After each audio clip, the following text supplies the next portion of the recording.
जय श्री राम। तो आज गोटे सुंदर कहानी अच्छी। मर्यादा पुरुषोत्तम प्रभु श्री राम कर दरबार चली थाए। प्रभु सिंहासन रे विराजमान करिथांती।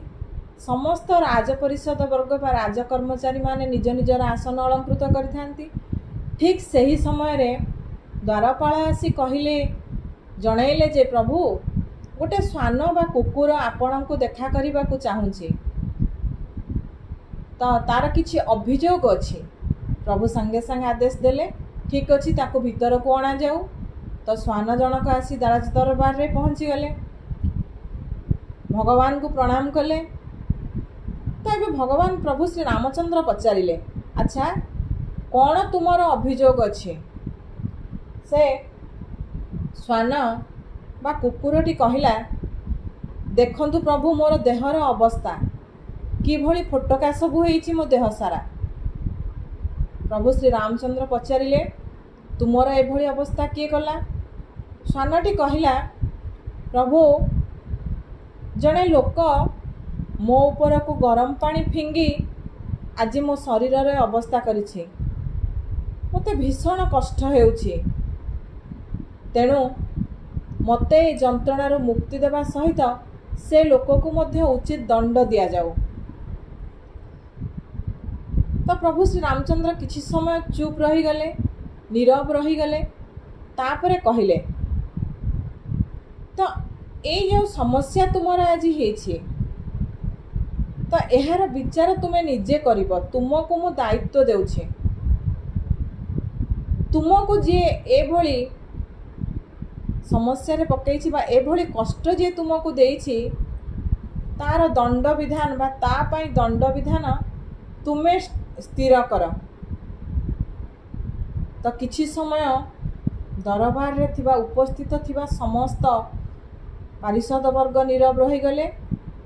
एबे कुकुरटी कहला जे प्रभु ए जो आपणक राज्य बाहर जो गोटे मठ अच्छी ना, से लोक को से मठर महंत बा मठाधीश कर दिया जाऊ। समस्ते आश्चर्यचकित हो गले एभली निष्पत्ति शुणी कुकुरर। तो प्रभु श्री रामचंद्र पचारिले, अच्छा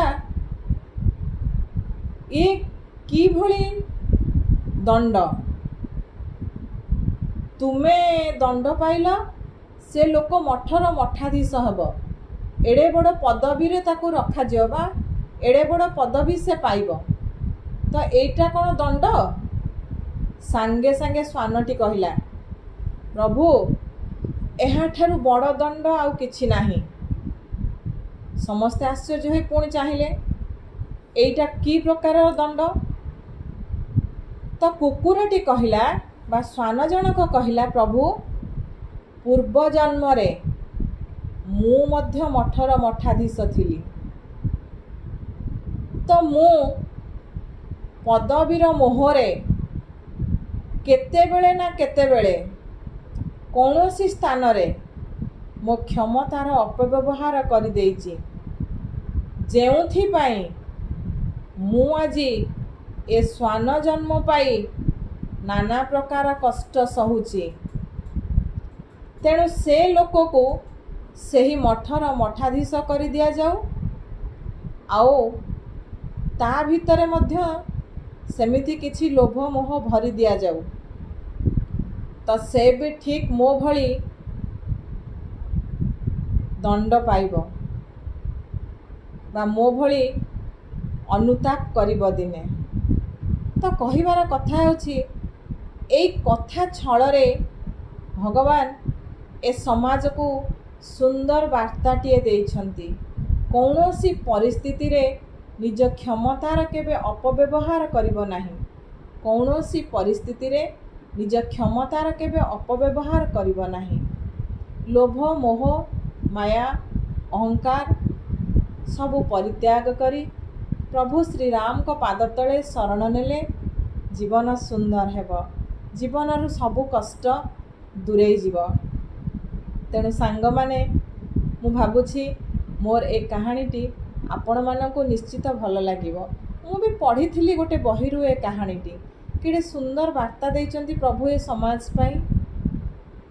କ୍ଷମତାର ମୋହ କେତେ ଦିନ ମଣିଷ ପାଖରେ ଥିବ, କିନ୍ତୁ ମଣିଷଟିଏ ମଣିଷ ପାଖରେ ସବୁଦିନ ରହିଥିବ। ପ୍ରଭୁ ଶ୍ରୀରାମଚନ୍ଦ୍ରଙ୍କର ଜୟ। ଜୟ ଶ୍ରୀରାମ।